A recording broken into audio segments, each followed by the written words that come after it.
Hola chicos, mi nombre es Jocelyn Grajeda y en el video de hoy vamos a hablar del gigantismo y la talla baja.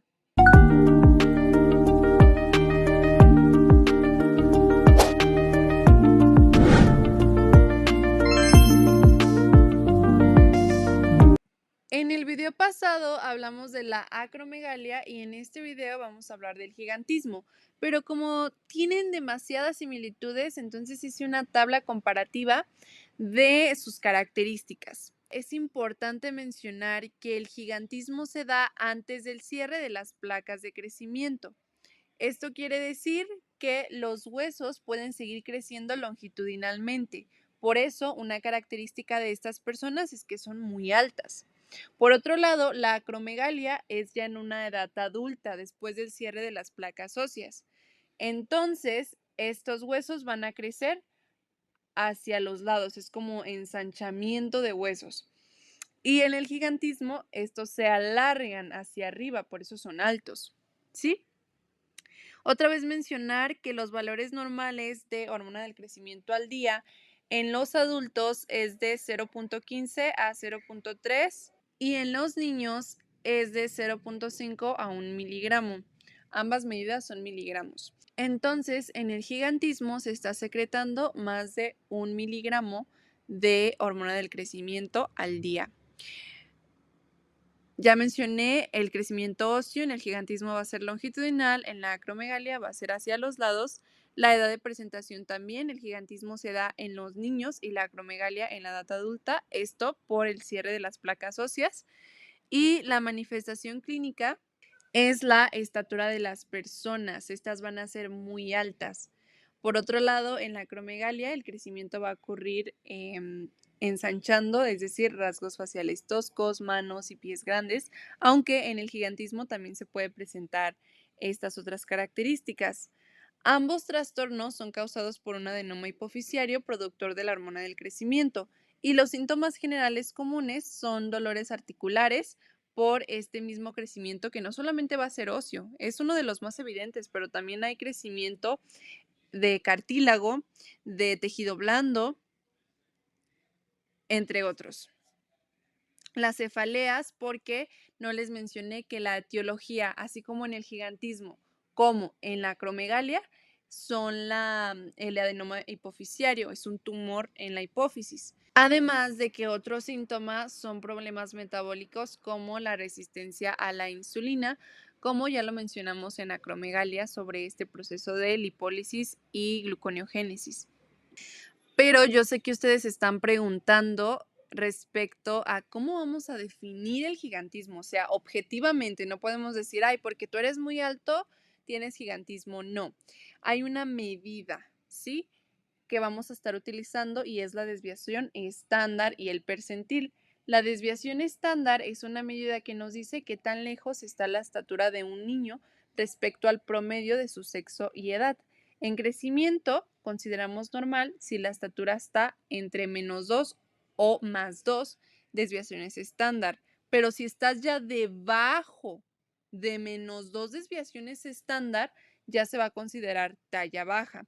Por ejemplo, si la estatura promedio para un niño de 5 años es de 110 centímetros, un niño con 100 centímetros estaría por debajo de -2 desviaciones estándar y necesitaría evaluación. Por otro lado, el percentil nos dice en qué posición está un niño en comparación con otros de su misma edad. Por ejemplo, el percentil 50 es el normal, es el promedio. La mitad de los niños son más altos y la otra mitad son más bajos. Pero si en esta gráfica, porque lo graficamos estos datos, si en esta gráfica la estatura del niño está en el percentil 3, esto significa que solo el 3% de los niños son más bajos que él y el 97% son más altos. Por ende, ya se considera talla baja. Entonces, yo di los ejemplos con talla baja, pero obviamente, si estás pasando del percentil 97, esto quiere decir que el 97% de los niños son más bajos y solo el 3% son más altos. Y igual en la desviación estándar, si estás más de 2 desviaciones estándar, eso significa que ya eres una talla alta anormal, ¿sí? Respecto ahora a la talla baja y a la déficit de hormona del crecimiento. Talla baja es en los niños y déficit de hormona del crecimiento es en los adultos. Esta tabla compara el déficit de hormona de crecimiento en 2 etapas de la vida. Los niños, como les mencioné, talla baja, y adultos, asociado con alteraciones metabólicas, y le vamos a llamar déficit de hormona del crecimiento. Se destacan en esta tabla causas, fisiopatología, manifestaciones clínicas, estudios, etcétera. Vamos a empezar primero por la talla baja, ¿sí? Que es la primera columna. Esta puede ser de 2 maneras: congénita, que generalmente está asociada a mutaciones genéticas en los genes de hormona del crecimiento o de la hormona liberadora de la hormona del crecimiento, o también puede ser adquirida, que esta se debe a tumores hipoficiarios que interfieren con la secreción normal de la hormona del crecimiento. No todos los tumores van a ser secretores de, otros van a inhibir esta secreción de hormona del crecimiento. Por otro lado, en la epidemiología, la talla baja es una condición poco frecuente, con una incidencia estimada de entre 1 a 4,000 a 10,000 nacidos vivos. Entonces, como pueden observar, es muy raro. Y el déficit de hormona del crecimiento en adultos es más raro que la talla baja. Como lo podemos observar en la fisiopatología, el déficit de hormona del crecimiento va a provocar una disminución en el factor de crecimiento similar a la insulina tipo 1, que en este ya hablamos en los videos anteriores, que pues es el mediador de los efectos de la hormona de crecimiento. Este hace que los tejidos crezcan. Entonces, si hay una disminución de este factor, va a afectar al crecimiento óseo, resultando en un crecimiento insuficiente antes del cierre de las placas de crecimiento. Respecto a la presentación clínica, los niños van a presentar talla baja, pero con proporciones normales.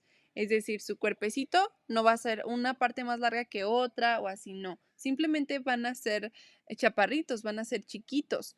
Su talla va a ser baja, pero las proporciones de su cabeza, de todos los demás áreas de su cuerpo van a estar normales.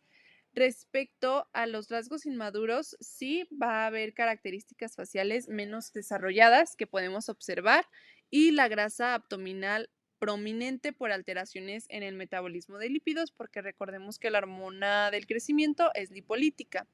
Los estudios a realizar van a ser niveles de factor de crecimiento similar a la insulina, para evaluar la actividad de la hormona del crecimiento, y también podemos evaluar otro factor. Esta es una proteína, es la proteína de unión al factor de crecimiento insulínico tipo 3. Y pues esta es una proteína que se une al factor de crecimiento insulínico tipo 1, y a través de esta proteína se está moviendo en la sangre. Entonces, si evaluamos también, podemos darnos una idea de la hormona del crecimiento. También podemos realizar pruebas de estimulación de la hormona del crecimiento para confirmar un déficit en la secreción hormonal, resonancia magnética, que ya vimos para detectar anomalías estructurales como tumores. Y respecto al tratamiento, vamos a dar una terapia con hormona de crecimiento recombinante. ¿Esto qué significa? La hormona del crecimiento recombinante es que es una hormona sintética creada en un laboratorio y se le va a dar al paciente para que actúe como la hormona del crecimiento que tú deberías estar secretando naturalmente. Por otro lado, el déficit de hormona del crecimiento en adultos, esta puede ser una causa adquirida. En la mayoría de los casos es adquirida, porque recordemos que si es congénita, se asocia más a talla baja. Entonces, la adquirida va a ser principalmente por tumores hipoficiarios. Recordemos, un adenoma hipoficiario. La epidemiología ya se las mencioné, que es un poquito más rara que la talla baja, y no se menciona incidencias específicas, o bueno, yo no encontré. Si tú encontraste algo, lo puedes dejar en los comentarios y yo los voy a estar leyendo. Es importante mencionar que el déficit de hormona del crecimiento en los adultos genera alteraciones metabólicas, incluyendo disminución de la masa muscular, disminución de la densidad ósea, y la presentación clínica va a ser principalmente fatiga y letargo, que son síntomas comunes debido a la disminución del metabolismo energético, pérdida de fuerza muscular y masa magra, aumento de la grasa visceral y dislipidemia. Esto es asociado con mayor riesgo a enfermedades metabólicas, por lo mismo de la función lipolítica de la hormona del crecimiento, que pues ya no se está haciendo esta función lipolítica, entonces por eso se están acumulando todas las grasas. Respecto a los estudios a realizar, son los mismos que les mencioné en la talla baja, y el tratamiento también va a ser con hormona de crecimiento recombinante. También no abundé mucho, pero sí quisiera mencionarles antes de terminar el video de por qué una menor masa muscular y densidad ósea. Recordemos que, de hecho, en el video de hormona de crecimiento, les menciono que una de las funciones de la hormona del crecimiento es sintetizar proteínas. Entonces, activa vías para, por ejemplo, que se genere actina, miosina. Entonces, si estas vías no están activas, no se van a generar estas proteínas súper esenciales para la contracción y la estructura del músculo. Por tanto, por eso va a estar flácido el músculo, va a haber menos masa muscular porque no se están sintetizando las proteínas musculares. Así lo mismo pasa con la densidad ósea. Por otro lado, en la presentación clínica, por eso va a haber fatiga, por eso va a haber letargo, ¿sí? Porque recordemos que la hormona del crecimiento es lipolítica en casos de que no haya glucosa. Sí, es como ese colchoncito de, mira, no me diste glucosa, no desayunaste.